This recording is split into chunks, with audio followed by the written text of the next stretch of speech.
지금부터 1번 LBS 판넬, 2번 MOF 판넬, 3번 PT 판넬, 4번 VCB 판넬, 5번 변압기 판넬, 6번 전등 전연료 판넬, 7번 타이 ACB 판넬, 그리고 8번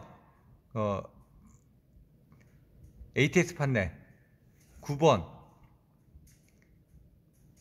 동력용 ACB 및 ATS 판넬, 10번 렉티파이어 판넬 부분에 대해서 간단하게 설명드리도록 하겠습니다.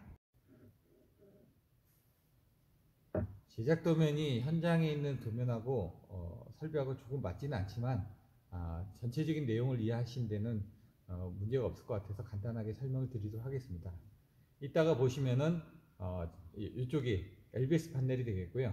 이쪽이 두 번째가 MOF 판넬, 세 번째가 PT 판넬, 네 번째가 VCB 판넬, 다섯 번째가 TR 판넬, 그리고 이쪽이 전등전열 ACB 판넬, 그리고 타이 ACB, 그 타이 ACB 밑에 ATS, 일반 동력에서 일반 전등전열의 ATS 부분, 그 다음에 이쪽이 동력용, 그리고 이 밑에 동력용 ATS가 설치가 되어 있고요. 이쪽에 렉티파이어 정류 기반이 있습니다. 이 부분을 현장에서 직접 한번 보고 단선도와 매칭이 되는지 여부에 대해서 살펴보도록 하겠습니다. 일반적으로 한전에서는 그 수배 전반 하부로 해서 케이블이 들어오게 됩니다. 그럼 케이블이 들어오게 되면 이와 같이 케이블 헤드를 통해서 이와 같이 부스바에 연결이 됩니다. 부스바에 연결이 되면 볼테이지 디텍터가 여기 설치가 되어 있습니다. 그 볼테이지 디텍터에 대해서 살펴보도록 하겠습니다. 일반적으로 볼테이지 디텍터는 이와 같이 부스에 애자가 연결이 되어 있고, 애자의 정전 용량을 통해서 그 애자 2차 측에 이와 같이 결선을 끌고 갑니다. 그 결선을 각각 R상, S상, T상을 이와 같이 결선을 전면부로 끌고 가서 전면부에 있는 볼테이지 디텍터에서 램프를 켜도록 되어 있습니다. 볼테이지 디텍터 2차 측에 보시는 것처럼 이와 같이 LBS가 설치가 되어 있습니다. LBS 같은 경우 보통 그 LBS만 있는 경우도 있고, 이와 같이 파워퓨즈가 조합형으로 되어 있는 경우가 있습니다. 그래서 주의하셔야 될 게 파워퓨즈의 방향이 표시가 되어 있습니다. 이와 같이 오프를 해가지고 여기 있는 리미터 스위치를 밀어낼 수 있게끔 그렇게 구성이 되어 있어야지만 됩니다. 그리고 파워퓨즈 2차 측에 보시는 것처럼 뒷면으로 통해서 피레기가 설치된 걸 확인하실 수 있습니다. LBS 2차 측에는 이와 같이 폴리머 타입의 피레기가 설치가 되어 있습니다. 그리고 밑에는 단로 장치가 설치가 되어 있다 보니까 나중에 폭파됐을 때 떨어질 수 있게끔 이와 같이 편조선으로 설치를 한 이후에 접지선이 연결이 되어 있어야지만 됩니다. 이따가 피레기의 부분에 대해서도 자세하게 또 설명드리도록 하겠습니다. 그러면은 이쪽을 통해서 판넬 상부를 해가지고 지금 옆면에 있는 지금 MOF 판넬로 연결된 걸 보실 수 있습니다. 피레기 2차 측을 통해서 이와 같이 BR형 전력 퓨즈를 통해서 그 다음에 MOF로 연결이 되고 있습니다. 그 MOF 부분에 대해서는 앞편에서 다시 한번 살펴보도록 하겠습니다. 몰드형 MOF는 이와 같이가 설치되어 있습니다. 그리고 몰드형 MOF에 보신 것처럼 단자대가 있는데, 여기서 7가지 색깔을 1S, 2S, 3S, 1L, 2L, 3L 해가지고 지금 전류 부분을 S하고 L로 KL처럼 이제 전류를 직렬로 연결이 되게끔 되어 있고요. P1, P2, P3, P0 해가지고 전압을 3상 4선식에서 4가닥을 끌고 가도록 되어 있습니다. 그래서 나중에 보시면은 1L, 2L, 3L, P0 부분은 접지선으로 코먼을 하도록 되어 있습니다. 그래서 내부적으로 이렇게 7가닥에 끌고 가서 전면부에 있는 이 전력량계 단제로 들어오게끔 되어 있습니다.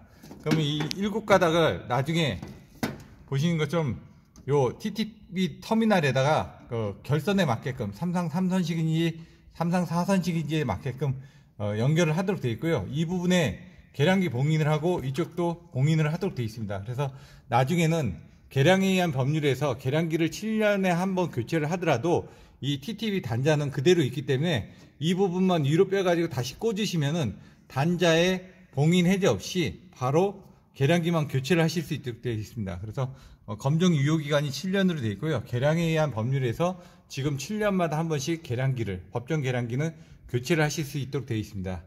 그리고 계량기 같은 경우는 저희가 수전을 받는 경우 한전에서 저희가 돈을 내기 때문에, 한전에다 돈을 내기 때문에 한전에서 나와가지고 설치를 해주고 있습니다. 하지만 이제 신재생 에너지 같은 경우는 저희가 수전도 받지만 성전을 하는 경우는 그 성전용 변성기를 별도로 계량기를 달아가지고 전력량계는 저희 부담으로 설치를 하셔야지만 됩니다. 그래서 보통 이제 전력량계가 고압 전력량계가 한 200만 원 정도 판매를 하시는 것 같더라고요. 그래서 고압 전력량계 같은 경우는 보통 이제 0.5급짜리를 보통 쓰시는데, 이제 그 신재생 에너지 같은 경우는 용량에 따라서 지금 뭐 시장 거래를 해야 될 경우 한전과 PPL을 해가지고 거래를 하시는 경우도 있지만, 지금 전력 거래에서 하고 시장 거래를 할 경우 정밀도에서 차이가 나는 경우가 있습니다. 그래서 0.2급짜리 전력량계를 쓰셔야 될 수도 있습니다. 일반적으로는 고압은 0.5급을 쓰시면 되는데, 지금 시장 거래인 경우 용량에 따라서 0.2급의 전력량계를 사용하셔야 될 경우, 또는 주계량기, 비교 계량기를 설치를 하셔야 될 경우는 거기에 맞는 규정에 맞춰서 개경 변성기도 0.5급이 아닌 0.3급을 설치를 하셔야 되기 때문에, 그런 법률에 대해서는 여러분들이 정확하게 확인을 하고 업무를 진행하셔야지만 됩니다. 보시는 것처럼 V12를 기점으로 해서 1차 측은 PT, 2차 측은 CT가 설치되어 있습니다. 그래서 일반적으로 V12는 상부가 1차 측, 하부가 2차 측으로 되어 있습니다. 보시는 것처럼 옆면에서 넘어온 부분이 안으로 들어가서 이와 같이 해서 요 안쪽에, 상부 쪽에 1차가 연결되어 있고요. 1차 안에 보시면 V12 안에 진공 인터럽터로 해서 차단할 수 있도록 되어 있고, 그 2차 측에서 보시는 것처럼 이렇게 직결이 돼 가지고 2차 측에 CT가 연결이 되어 있습니다. 현재 여기는 CT 이택에 50대 5A짜리 CT가 설치가 되어 있고요. 그 CT 2차 측은 이와 같이 흑색 케이블로 해 가지고 전면부에서 CT에 대한 전류를 갖다 쓰실 수 있게끔 되어 있습니다. 그리고 그 2차 측에는 서지 업소버가 이와 같이 설치가 되어 있고, 서지 업소버 밑에는 단로 장치가 별도로 설치되어 있지는 않습니다. 그래서 서지 업소버를 통해서 그 다음에 2차 측의 변압기 쪽으로 이와 같이 연결된 걸 보실 수 있습니다.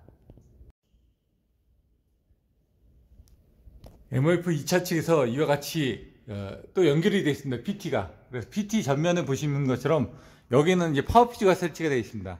그래서 BR용 파워퓨즈가 설치가 되어 있는데, 탈착이 되더라도 밑에 DS봉을 달아가지고 충격에서 다른 데로 전도가 되지 않도록 이렇게 되어 있습니다. 그리고 이제 PT 같은 경우는 이따가 유입형 MOF하고 비교해서 설명을 드리겠지만, 이렇게 이제 PT는 병렬로 연결되어 있습니다. 그리고 단자가 이제 3개밖에는 나와 있지 않고요. MOF 같은 경우는 단자가 3개인 것처럼 보이지만 자세히 보시면 1차 측에 KL로 내용들이 표시가 되어 있습니다. 그러면 이제 PT 2차 측에 보시면 V12가 설치가 되어 있는데, V12로 넘어가는 판넬 쪽에 대해서 또 살펴보도록 하겠습니다.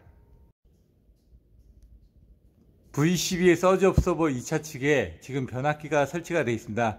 그 몰드 변압기 쪽으로 들어가기 전에 이와 같이 여기서는 COS가 설치가 되어 있습니다. 그래서 컷아웃 스위치 해가지고 보통 차단기를 쓰는데, 약식 수전 설비 같은 경우 이제 메인만 지금 차단기 쓰고 용량이 작은 변압기의 경우 1차 측에 COS를 쓰는 경우도 있습니다. 그래서 COS는 이와 같이 파워퓨즈하고 동일하게 COS가 탈착이 됐을 때 전도되지 않도록 밑에 DS봉을 설치를 해주시면은 나중에 관리하시기가 편합니다. 그리고 그 2차 측에 보시는 것처럼 몰드 변압기에 고압측 건선이 설치가 되어 있습니다. 이따가 각각의 설비의 부분에 대해서 자세히 설명드리도록 하겠습니다. TR2차의 경우 대전류를 흘리는 경우가 많기 때문에 이와 같이 편조선으로 설치가 되어 있는 경우가 많습니다. 지금은 이제 그 편조선을 이제 풀어놨는데, 이 편조선을 통해서 부스에 다시 연결이 돼서 옆면으로 연결이 되도록 되어 있습니다. 그 옆면에 지금 ACB 부분에 대해서 또 살펴보도록 하겠습니다. ACB 판넬 또 마찬가지 이와 같이 복잡하게 되어 있습니다. 보시는 것처럼 안쪽에 A12 전단으로 상부로 해서 이와 같이 연결이 되도록 되어 있고요. 그 다음에 그 2차 측에 이제 CT가 연결이 되게끔 되어 있습니다. 하부에. 그래서 하부로 해서 그 다음에 옆면에 타이 쪽으로 연결이 되도록 되어 있습니다. 그리고 밑에 보시는 것처럼 요 밑에 피더 쪽으로 나가는 쪽에서는 이제 관통형 CT 등이 설치가 되어 있고요. 저 위에 검은색으로는 관통형 CT가 설치가 되어 있고, 그 다음에 이쪽 피더 쪽은 관통형 ZT가 설치가 되어 있습니다. 그래서 ZCT 단자들 부분은 보시는 것처럼 Z0, Z1, Z3, Z4, Z5가 되어 있고, 그 다음에 돌아가는 부분은 커먼 단자로 해서 이와 같이 커먼이 되도록 되어 있습니다. 그래서 앞에 ELD는 이제 5개 회로를 감시하도록 구성이 되어 있을 겁니다. 세대용 전등 전열 A12입니다. 뒤에서 보셨던 것처럼 1차 측은 지금 TR 쪽에서 오고 있고요. 2차 측은 이제 타이 V12 쪽, 타이 A12 쪽으로 연결이 되어 있습니다. 그리고 이제 상부에 삼상 일괄형 PT가 모선에서 직결로 연결이 되어 있고요. 그 다음에 CT 부분에 대한 것들이 옆면에 단자를 해가지고 보시는 것처럼 적색은 PT, 흑색은 CT가 되겠습니다. 그래서 CT 같은 경우는 C10, C20, C30, C40를 해가지고 뒤에 있는 CT 세 가닥 부분을 잔류회로 방식으로 되어 있고, PT 같은 경우는 모선에서 직접 가져와서 마찬가지로 삼상 4선식이다 보니까 지금 RS, T, N0로 표시가 되어 있고, 그 다음에는 P11, P21, P31, P40를 해가지고 표시가 되어 있습니다. 기타 나머지 파란색 선들은 이제 그 DC 조작 전원이 들어가는 선들이고요. 노란색 선은 이제 AC 조작 전원이 들어가는 선들입니다. 그리고 녹색 부분은 접지선이 되겠습니다. 그래서 리미트 스위치 같은 경우는 AC 조작 전원을 가져가기 때문에 이 리미트 스위치가 닿게 되면 이렇게 전등이 꺼지게끔 되어 있습니다. 그리고 기타 이제 그 세대용 뭐 아파트 뭐 101동, 102동 이런 쪽에 대한 층별 부분하고, 그 다음에 SPD 부분, 그 다음에 컨덴서 부분에 대한 브레이커가 설치가 되도록 되어 있습니다. 타이 A12 판넬입니다. 타이 A12 판넬은 양쪽으로 연결이 되기 때문에 이와 같이 구조가 간단합니다. 그래서 뭐 한쪽은 A, 한쪽은 B로 이렇게 연결이 되어 있고요. 그 밑에 여기는 특이하게 ATS를 설치를 해놨습니다. 그래서 ATS 후단 쪽이, 이쪽이 지금 발전 쪽에서 오는 거고요. 지금 전압이 살아 있습니다. 이와 같이. 그래서 항상 작업을 하실 때는 검정기를 차고 작업을 하셔야지만 됩니다. 안전하게 작업하실 수 있게끔 그런 부분을 확인하셔야 되고, 그 다음에 타이 B 쪽을 보시면은 이쪽이 동용용 A12가 되겠습니다. 판넬 구조상 항상 상부가 1차가 되지는 않습니다. 이와 같이 판넬 내부에 부스바를 설계를 하다 보면 여기 보시는 것처럼 이제 A12 2차 측이 1차가 되고요. 그 다음에 A12 상부가 발전 측이 되게끔 되어 있습니다. 그래서 발전 쪽이 이렇게 연결이 되게끔 되어 있고, 요 밑에 이제 한전 쪽이 이쪽 ATS 전단으로 이렇게 연결이 되도록 되어 있습니다. 그래서 이와 같이, 그리고 밑에 부분은 이와 같이 발전 쪽이 되도록 이와 같이 결선이 되는 경우들도 있기 때문에 이 부분에 대해서는 정확하게 내용들을 확인하셔야지만 됩니다. 타이 A12 및 ATS 구조에 대해서 살펴보도록 하겠습니다. 이와 같이 타이 A12가 설치가 되어 있고요. 밑면에 ATS가 설치가 되어 있어서 한전 전원과 발전 전원을 공급하도록 되어 있습니다. 그리고 밑에 보시는 것처럼 이 전면부에 각종 스위치 등이 설치가 되어 있고요. 그 다음에 뒤에 보시는 것처럼 여러 가지 그 회로를 가지고 ZCT를 설치를 해서 그 ZCT를 통해서 각각 선로에 누전 여부를 확인하실 수 있도록 되어 있습니다. 마지막 10번째 정유기 판넬입니다. 총 1번부터 10개까지 판넬에 대해서 설명을 드렸으며, 이 정유기 판넬 내부에 보시는 것처럼 이와 같이 AC를 통해서, 정유기를 통해서 DC로 변환을 해가지고 뒤에 DC 배터리가 있을 겁니다. 배터리를 통해 가지고 AC 인풋을 받아서 DC 아웃풋을 해서 배터리 쪽으로 연결을 해가지고 이제 한전 전원이 정전이 됐을 때 각종 판넬들, LBS 조작 전원, 그 다음 V12, A12, 그 다음 DC 전등 등, 그리고 각종 좀 AC 왼쪽 밑에 보시면 AC 전원을 받는 부분들이 있고요. 그 다음에 이제 그 밑에 부분은 이제 그 PN으로 표시된 건 DC 쪽입니다. 그래서 이쪽은 AC 조작 전원을 받아가지고 여기 보고 계시는 그 6개의 부분들이 여기 있는 것처럼 이쪽에 DC PN으로 해가지고 그 정육에서 나온 2차 측 DC 전원을 공급을 하고 있습니다. 그래서 배터리 쪽에 연결이 되어 있고요. 배터리 같은 경우는 보통 120V 기준이다 보니까 저희가 이제 12V짜리 죄송합니다. 110V짜리도 있고 되어 있기 때문에 여기는 아웃풋이 110V로 되어 있습니다. 그러다 보니까 110V에 맞게끔 12V짜리 9개 내지 10개짜리의 그 배터리를 직렬로 연결해서 사용하는 것을 보실 수 있습니다. 정유기 앞면에서 설명드렸다시피 정유기 판넬 뒷면에는 이와 같이 12V짜리 배터리가 이와 같이 직렬로 연결되어 있습니다. 3개 연결되고 그 다음에 밑으로 내려와서 또 3개가 또 직렬로 연결이 돼서 또 밑으로 내려가서 또 3개가 이렇게 넘어와서 반대편 쪽으로 해서 올라가게끔 되어 있습니다. 그래서 총 9개 내지 10개 정도를 직렬로 연결해서 110V 정도 또는 120V 이상의 전압을 만들어 가지고 판넬 내부에 DC 조작선을 공급을 하고 있지만 이 배터리 특성상 일반적으로 수명이 한 2년에서 3년 정도입니다. 그래서 여러분들 자동차 배터리 같은 경우도 방전이 되면은 다시 재사용하기 힘들기 때문에 주기적으로 보통 한 3년 정도에 한 번씩은 배터리를 교체해 주시는 것을 권장드리고 있습니다.